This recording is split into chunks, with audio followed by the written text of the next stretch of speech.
sa inyong lahat. Ako si Binibining Baby Lang Kasiligada, ang inyong guro sa Filipino. Ngayon, tatalakayin natin at alamin ang iba't ibang paraan ng pagbuo ng salita sa wikang Filipino. Handa na ba kayo? Makinig ng mabuti at tatalakayin ko. Meron tayong 7 paraan. Ito ay ang pagtutumbas, paghahambing, paglilikha, terminong gamit sa agham, terminong gamit sa teknolohiya, terminong gamit sa edukasyon, at ang panghuli naman ay ang terminong gamit sa iba't ibang larangan.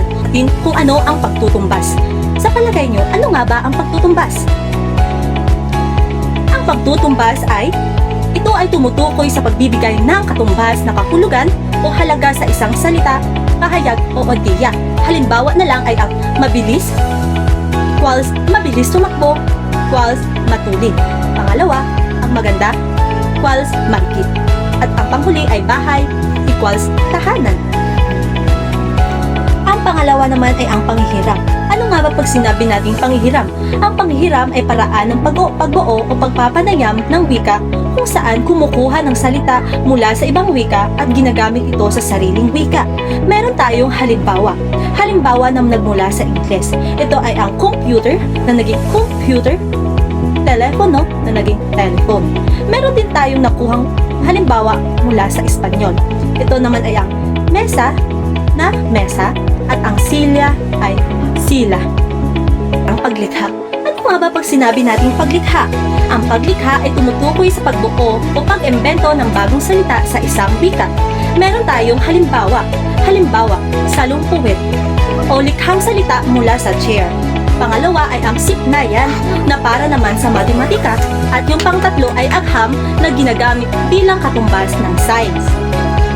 At ang kasunod naman ay ang pang-apat na terminong ginagamit sa agham. Ito naman ay tumutukoy sa mga Espanyol na salitang ginagamit sa larangan ng agham upang maging matiyak, malinaw at eksakto ang pagpapahayag ng idea o konsepto.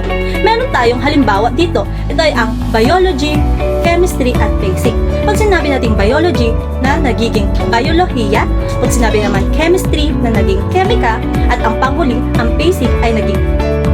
At ang kasunod naman ay ang terminong gamit sa teknolohiya. Ito naman ay salitang ginagamit upang mailarawan ang konsepto, kagamitan at proseso na may kaugnay sa modernong teknolohiya. Meron tayong halimbawa dito. Ito ay ang software, hardware at website. Pag sinabi nating software, ito ay kalipunan ng programa.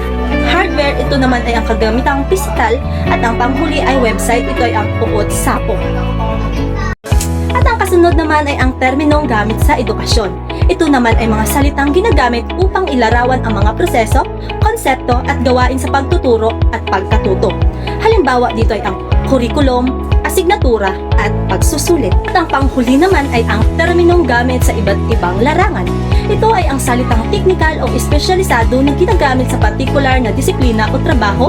Nagkakaiba-iba ang mga ito depende sa larangan. Meron tayong halimbawa dito.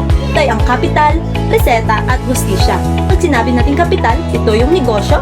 Reseta naman, ito yung medisina. At hustisya naman, ito naman yung batas. At sa kabuuan naman, o ang pangwakas, makikita natin na ang wikang Filipino ay buhay na buhay pa rin at patuloy na umuunlad sa ating lipunan.